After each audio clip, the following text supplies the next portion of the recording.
And the Lord appeared to him by the oaks of Mamre, as he sat at the door of his tent in the heat of the day.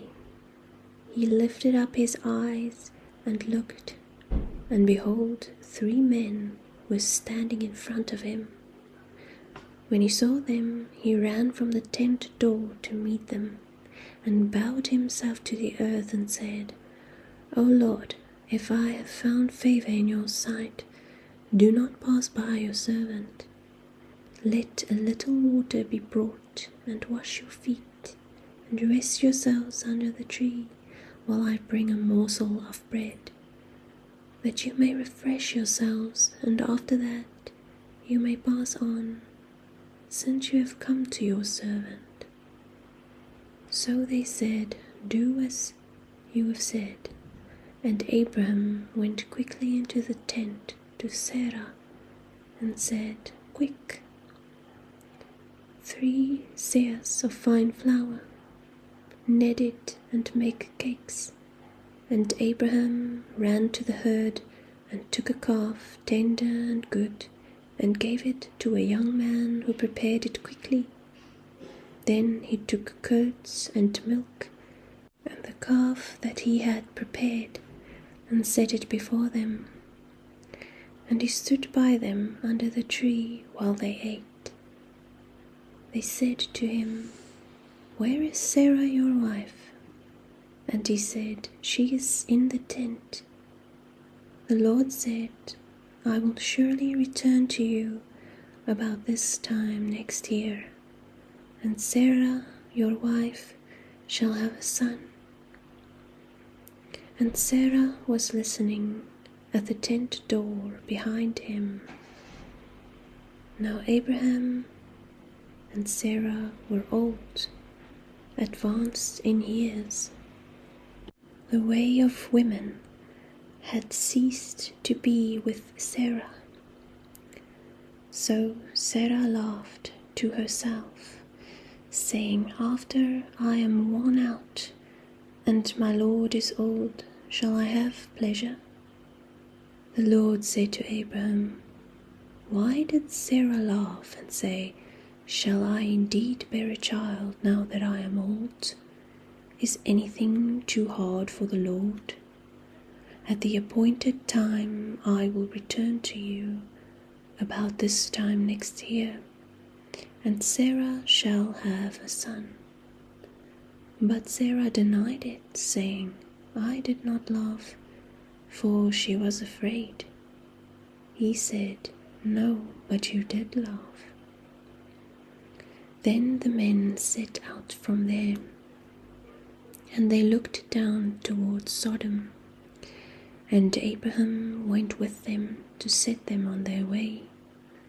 The Lord said, Shall I hide from Abraham what I am about to do, seeing that Abraham shall surely become a great and mighty nation, and all the nations of the earth shall be blessed in him? For I have chosen him, that he may command his children and his household after him to keep the way of the Lord by doing righteousness and justice, so that the Lord may bring to Abraham what he has promised him. Then the Lord said, Because the outcry against Sodom and Gomorrah is great, and their sin is very grave, I will go down to see whether they have done altogether according to the outcry that has come to me. And if not, I will know. So the men turned from there and went towards Sodom. But Abraham still stood before the Lord. Then Abraham drew near and said, Will you indeed sweep away the righteous with the wicked? Suppose there are 50 righteous within the city. Will you then sweep away the place and not spare it for the 50 righteous who are in it? Far be it from you to do such a thing, to put the righteous to death with the wicked. so that the righteous fare as the wicked. Far be that from you. Shall not the judge of all the earth do what is just?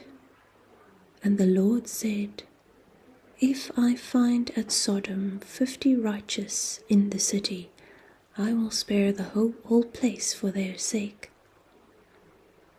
Abraham answered and said, Behold, I have undertaken to speak to the Lord. I, who am but dust and ashes.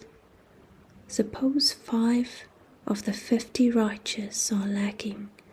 Will you destroy the whole city for lack of 5? And he said, I will not destroy it if I find 45 there. Again he spoke to him and said, Suppose 40 are found there. He answered, For the sake of 40, I will not do it. Then he said, Oh, let not the Lord be angry, and I will speak. Suppose 30 are found there. He answered, I will not do it if I find 30 there. He said, Behold, I have undertaken to speak to the Lord. Suppose 20 are found there. He answered, For the sake of 20, I will not destroy it. Then he said, Oh, let not the Lord be angry, and I will speak again but this once. Suppose 10 are found there. He answered, For the sake of 10, I will not destroy it. And the Lord went his way, when he had finished speaking to Abraham. And Abraham returned to his place.